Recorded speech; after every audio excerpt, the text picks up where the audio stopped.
Hi hello ವೀಕ್ಷಕರೇ, ನಮಸ್ಕಾರ friends, welcome back to my channel. ಇವತ್ತು ನಿಮ್ಮ ಬಿಳಿ ಕೂದಲು ಸಮಸ್ಯೆಗೆ ಒಂದು ನ್ಯಾಚುರಲ್ ಆದಂಥ ಪರಿಹಾರ ಇದೆ ವೀಕ್ಷಕರೇ.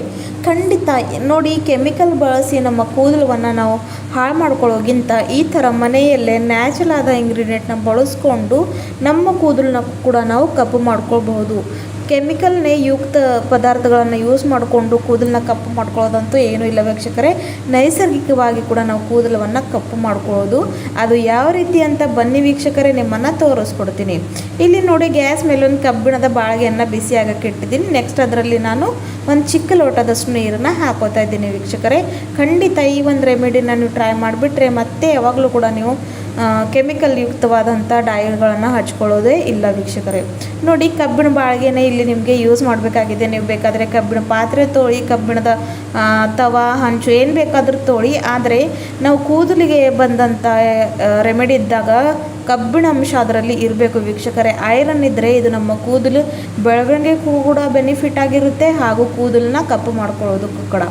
ನೆಕ್ಸ್ಟ್ ಇಲ್ಲಿ ನೋಡಿ, ನಾನು ಒಂದಷ್ಟು ಇನ್ಸ್ಟೆಂಟ್ ಕಾಫಿನ ಹಾಕ್ತಾಯಿದ್ದೀನಿ.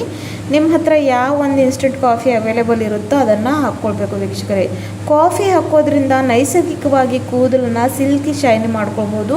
ಕೂದಲಿನಲ್ಲಿ ಒಂದು ಹೊಸ ಹೊಳಪು ತಂದ್ಕೊಳ್ಬೋದು ವೀಕ್ಷಕರೇ. ಹಾಗೂ ಡೈ ಕೂಡ ಇದರಿಂದ ಬಹಳಷ್ಟು ಚೆನ್ನಾಗಿ ರೀತಿಯಲ್ಲಿ ರೆಡಿಯಾಗುತ್ತೆ. ಹಾಗಾಗಿ ಒಂದು ಪುಡಿಯಷ್ಟು ಕಾಫಿನ ಹಾಕ್ಕೊಂಡು ಚೆನ್ನಾಗಿ ಮಿಕ್ಸ್ ಮಾಡಿಕೊಂಡು ಇವಾಗ ಇದನ್ನು ನಾನು ಕುದಿಯೋಕ್ಕೆ ಬಿಡ್ತೀನಿ. ಲೋ ಟು ಮೀಡಿಯಮ್ ಫ್ಲೇಮಲ್ಲಿ ಇಟ್ಕೊಂಡು ಸ್ವಲ್ಪ ಇದ್ರ ಕಲರ್ ಚೇಂಜ್ ಆಗೋವರೆಗೂ ಇದನ್ನು ಕುದಿಸ್ಕೊಳ್ಬೇಕು ವೀಕ್ಷಕರೇ.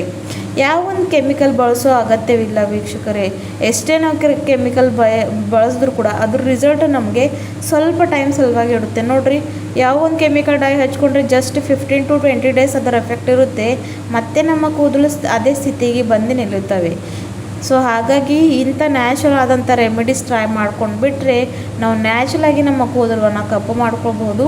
ಹಾಗೂ ಇದರಿಂದ ಯಾವ ಒಂದು ಸೈಡ್ ಎಫೆಕ್ಟ್ ನಮಗೆ ಆಗೋದಿಲ್ಲ, ಯಾವ ಒಂದು ಹಾನಿ ಕೂಡ ಆಗೋದಿಲ್ಲ ವೀಕ್ಷಕರೇ. ಆಯುರ್ವೇದ ನಾವು ಎಷ್ಟು ಜಾಸ್ತಿ ಯೂಸ್ ಮಾಡ್ತೀವಲ್ವ, ಅದು ನಮ್ಮ ಕೂದಲು ಆರೈಕೆಗೆ ಬಹಳಷ್ಟು ಚೆನ್ನಾಗಿ ಇರುತ್ತೆ ಹಾಗೂ ಹೆಲ್ಪ್ಫುಲ್ ಆಗುತ್ತೆ. ಸ್ವಲ್ಪ ಸ್ಲೋ ಆಗಿ ಕಾರ್ಯ ಮಾಡುತ್ತೆ, ಆದರೆ ಇದರ ಎಫೆಕ್ಟ್ ಏನಿದೆ ಅದು ಲಾಂಗ್ ಟರ್ಮ್ವರೆಗೂ ಇರುತ್ತೆ ವೀಕ್ಷಕರೇ. ಹಾಗಾಗಿ ಆದಷ್ಟು ನೈಸರ್ಗಿಕವಾದಂಥ ಊಟವನ್ನು ಸೇವನೆ ಮಾಡ್ಕೊಳ್ಳಿ, ಪ್ರೋಟೀನ್ಯುಕ್ತ ಆಹಾರವನ್ನು ತಗೊಳ್ಳಿ, ಹಾಗೂ ಐರನ್ ಪದಾರ್ಥ ಅದರಲ್ಲಿ ಜಾಸ್ತಿ ಇರುತ್ತಲ್ಲ ಆ ಒಂದು ಫುಡ್ ಅಂದರೆ ಊಟವನ್ನು ಸೇವನೆ ಮಾಡಿದ್ರೆ ನಮ್ಮ ಕೂದಲು ಆರೈಕೆ ಬಹಳಷ್ಟು ಚೆನ್ನಾಗಿ ಇರುತ್ತೆ ವೀಕ್ಷಕರೇ. ನಮ್ಮ ತಲೆಯಲ್ಲಿ ಮೆಲನಿನ್ ಅಂತ ಒಂದು ಪದಾರ್ಥ ಕಡಿಮೆ ಆದಾಗ ಈ ಥರ ಬಿಳಿ ಕೂದಲು ಸಮಸ್ಯೆ ಅಲ್ಲಿ, ಕೂದಲು ಉದುರೋ ಸಮಸ್ಯೆ ಅಲ್ಲಿ ನಾವು ಕಾಣ್ಬೋದು ವೀಕ್ಷಕರೇ. ನೆಕ್ಸ್ಟ್ ನೋಡಿ ವೀಕ್ಷಕರೇ, ಇಲ್ಲಿ ನಾನು 1-2 ಸ್ಪೂನಷ್ಟು ಕಲೋಂಜಿ ಪೌಡರ್ ಹಾಕ್ತಾಯಿದ್ದೀನಿ. ಕಲೋಂಜಿನ ಈ ಥರ ಪುಡಿ ಮಾಡ್ಕೊಂಡು ಇಟ್ಕೊಂಡ್ರೆ ನಾವು ಯಾವಾಗ ಬೇಕು ಆವಾಗ ಇದನ್ನು ಯೂಸ್ ಮಾಡ್ಕೋಬೋದು. ಕಲೋಂಜಿ ಬಹಳಷ್ಟು ನಮ್ಮ ಕೂದಲು ಆರೈಕೆಗೆ ಒಳ್ಳೆಯದು ವೀಕ್ಷಕರೇ. ಇದರಿಂದ ನಾವು ನ್ಯಾಚುರಲಾಗಿ ನಮ್ಮ ಕೂದಲನ್ನು ಕಪ್ಪು ಮಾಡ್ಕೋಬೋದು. 1-2 ಸ್ಪೂನಷ್ಟು ಕಲೋಂಜಿನ ಹಾಕಿ ಅದಕ್ಕೂ ಸಹ ಲೋ ಟು ಮೀಡಿಯಮ್ ಫ್ಲೇಮ್ನಲ್ಲಿ ಇಟ್ಕೊಂಡು ಇವಾಗ ನಾನು ಇದನ್ನು ಕುದಿಸ್ಕೊಳ್ತಾ ಇದ್ದೀನಿ. ಇದರಲ್ಲಿ ಇನ್ನೂ ಇಂಗ್ರೀಡಿಯೆಂಟ್ ಕೂಡ ಆ್ಯಡ್ ಮಾಡ್ಕೊಳ್ತೀನಿ, ಅದು ಕೂಡ ನೋಡ್ಕೊಂಡು ಹೋಗಿ. ಹಾಗಾಗಿ ಸ್ಕಿಪ್ ಮಾಡದೆ ಪೂರ್ತಿ ವಿಡಿಯೋ ನೋಡ್ಕೊಂಡು ಅಂದರೆ ನಿಮಗೆ ಚೆನ್ನಾಗಿ ಅರ್ಥ ಆಗುತ್ತೆ. ನೋಡಿ, ಕಲೋಂಜಿ ಪುಡಿ ಹಾಕಿದ ನಂತರ ಎಷ್ಟು ಚೆನ್ನಾಗಿ ಕಪ್ಪಗಿರೋ ಅಂತ ಇಲ್ಲಿ ಡಿಕಾಷನ್ ರೆಡಿ ಆಗ್ತಿದೆ ಅಂತ ವೀಕ್ಷಕರೇ. ಇವಾಗ ನೋಡಿ ವೀಕ್ಷಕರೇ, ಇಲ್ಲಿ ನಾನು ಪ್ಯೂರ್ ಇರೋಂಥ ಹೆನ್ನ ಅಂದರೆ ಮೆಹಂದಿ ಪುಡಿ, ಯಾವೊಂದು ಮೆಹಂದಿ ನಿಮ್ಮನ್ನು ಸೂಟ್ ಆಗುತ್ತೆ ನಿಮ್ಮ ತಲೆಗೆ ವೀಕ್ಷಕರೇ, ಆ ಒಂದು ಪ್ಯೂರ್ ಇರೋವಂಥ ಮೆಹಂದಿ ಪುಡಿನ ಹಾಕ್ಕೊಳ್ಬೇಕು. ಇಲ್ಲಿ ನೋಡಿ, ಮೆಹಂದಿ ಎಲೆಗಳಿಂದ ತಯಾರಿಸಿ ಮಾಡ್ತಾರಲ್ಲ ಆ ಒಂದು ಮೆಹಂದಿ ಪುಡಿನ ಹಾಕ್ಕೊಳ್ಳಿ. ಕೆಮಿಕಲ್ ಯುಕ್ತವಾದಂಥ ಮೆಹಂದಿನ ಹಾಕೋಕ್ಕೆ ಹೋಗಬೇಡಿ.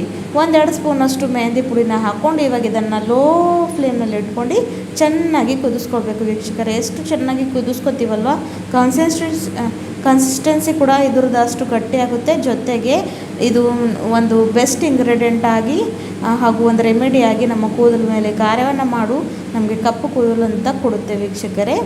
ಸೊ ಇಲ್ಲಿ ನೋಡಿ, ಕ್ಯೂಮೆನ್ ಸೀಡ್ ಪೌಡರ್ ಹಾಕಿದ್ರಿಂದ ಇದು ಕಪ್ಪು ಆಗ್ತಾಯಿದೆ. ಇದನ್ನು ಜಸ್ಟ್ 5 ನಿಮಿಷಗಳ ಕಾಲ ಹೀಗೆ ಲೋ ಟು ಮೀಡಿಯಮ್ ಫ್ಲೇಮಲ್ಲಿ ಕುದಿಸ್ಕೊಳ್ಬೇಕು.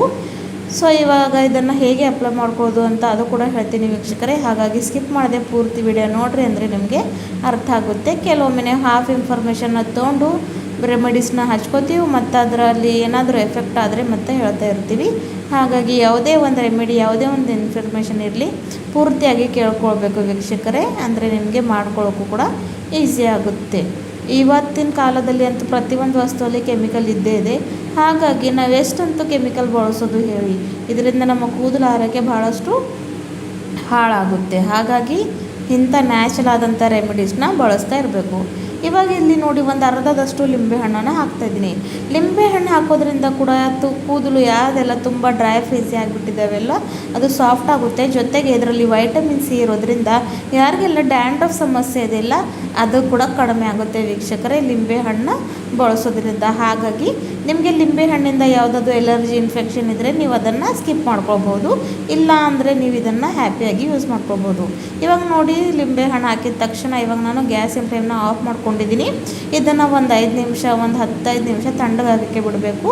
ಆಮೇಲೆ ಇದನ್ನು ಹೇಗೆ ಅಪ್ಲೈ ಮಾಡ್ಕೊಳ್ಳೋದು ಅಂತ ನಿಮ್ಮನ್ನು ಹೇಳ್ಕೊಡ್ತೀನಿ. ಇವಾಗ ನೋಡಿ ವೀಕ್ಷಕರೇ, ಒಂದು 10-15 ನಿಮಿಷ ಬಿಟ್ಟಿದ ನಂತರ ತಣ್ಣಗಾಗಿದೆ, ಹಾಗೂ ಕಪ್ಪು ಕೂಡ ಎಷ್ಟು ಚೆನ್ನಾಗಿ ಆಗಿದೆ ಅಂತ ನೋಡ್ಕೊಳ್ಳಿ. ಇದನ್ನು ಹಚ್ಕೊಂಡು 1 ಗಂಟೆಗಳ ಕಾಲ ಇರಬೇಕು ವೀಕ್ಷಕರೇ. 1 ಗಂಟೆಗಳ ಕಾಲ ಇಟ್ಕೊಂಡು ಮತ್ತು ನಾರ್ಮಲ್ ವಾಟರಿಂದ ನೀವು ತಲೆ ಸ್ನಾನವನ್ನು ಮಾಡ್ಕೊಳ್ಬೇಕು. ವಾರದಲ್ಲಿ ಈ ಥರ 2 ಸಲ, ಇಲ್ಲಾಂದರೆ ಮಿನಿಮಮ್ ವಾರಕ್ಕೆ 1 ಸಲ ಮಾಡ್ತಾ ಬನ್ನಿ. 1 ತಿಂಗಳಲ್ಲಿ ನಿಮ್ಮ ಕೂದಲು ಆರೈಕೆ ಎಷ್ಟು ಚೆನ್ನಾಗಿ ಕಪ್ಪುಗಾಗಿದೆ ಅಂತ ನೀವು ನೋಡಿ ಆಶ್ಚರ್ಯ ಪಡ್ತೀರಾ. ಸೊ 1 ಗಂಟೆಗಳ ಕಾಲ ಹಚ್ಕೊಂಡು ಇದನ್ನು ನಂತರ ನಾರ್ಮಲ್ ವಾಟರಿಂದ ಸ್ನಾನವನ್ನು ಮಾಡ್ಕೊಳ್ಳಿ ವೀಕ್ಷಕರೇ. ಯಾವುದೇ ಒಂದು ಕೆಮಿಕಲ್ ಇಲ್ಲದೆ ಈ ಥರ ಹೋಮ್ ರೆಮಿಡಿ ಮಾಡ್ಕೊಂಡು ನೋಡಿ, ನಿಮಗೆ ಭಾಳಷ್ಟು ಬೆನಿಫಿಟ್ ಕೊಡೋ ಅಂಥ ವಿಡಿಯೋ ಇದೆ. ಖಂಡಿತ ವಿಡಿಯೋ ಇಷ್ಟ ಆದರೆ ನನ್ನ ಚಾನಲ್ನ ಸಬ್ಸ್ಕ್ರೈಬ್ ಮಾಡ್ಕೊಳ್ಳಿ, ಲೈಕ್ ಮಾಡಿ, ಹಾಗೂ ಯಾರಿಗೆಲ್ಲ ಬಿಳಿ ಕೂದಲು ಸಮಸ್ಯೆ ಇದೆ ನಿಮ್ಮ ಫ್ರೆಂಡ್ಸ್ ಫ್ಯಾಮಿಲಿಯಲ್ಲಿ ಅವ್ರಿಗೂ ಕೂಡ ಶೇರ್ ಮಾಡಿ, ಅವ್ರಿಗೂ ಕೂಡ ಹೆಲ್ಪ್ ಆಗಲಿ ಅಂತ. ಮುಂದೆ ಸಿಗೋಣ ಮತ್ತೊಂದು ವಿಡಿಯೋದಲ್ಲಿ. ಧನ್ಯವಾದಗಳು ವೀಕ್ಷಕರೇ.